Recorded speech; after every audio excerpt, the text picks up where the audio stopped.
Bismillahirrahmanirrahim. Geng, kepada pensyarah-pensyarah dan di universiti, ada tak anda setkan KPI ataupun satu pengkhususan untuk mengetahui berapa ramaikah pensyarah-pensyarah kita ataupun researcher kita yang excellent, yang actively buat research, dan juga yang ketiga pasif untuk membuat research.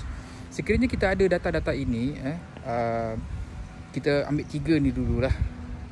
Kita boleh nampak bagaimana kita boleh memberikan sokongan, bimbingan dan galakan kepada mereka mengikut pecahan kategori tersebut. Okay, high achiever mungkin kita boleh letakkan mereka yang mempunyai H-index lebih daripada 15.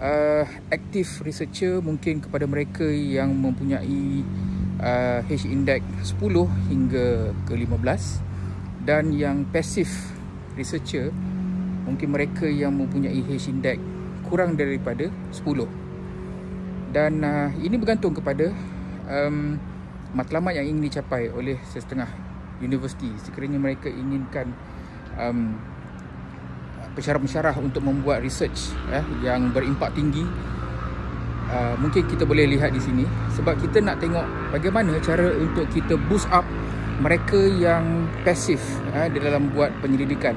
Mungkin mereka inginkan bantuan, sokongan, galakan, ataupun kita boleh berikan dana bantuan kepada mereka, dan kita boleh hantarkan mereka ke kursus-kursus berimpak tinggi, penghasilan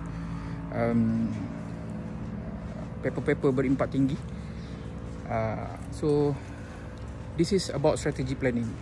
Sekiranya kita tidak memiliki data-data ini, so mungkin ada cara-cara lain untuk kita memberikan bantuan kepada kita punya researcher ataupun pensyarah-pensyarah. So inilah yang kami sedang buat, tim saya, untuk kita melihat apakah the strategic planning khususnya dalam bidang penyelidikan dan pembangunan modul dan sebagainya. Okey, insya-Allah. Assalamualaikum.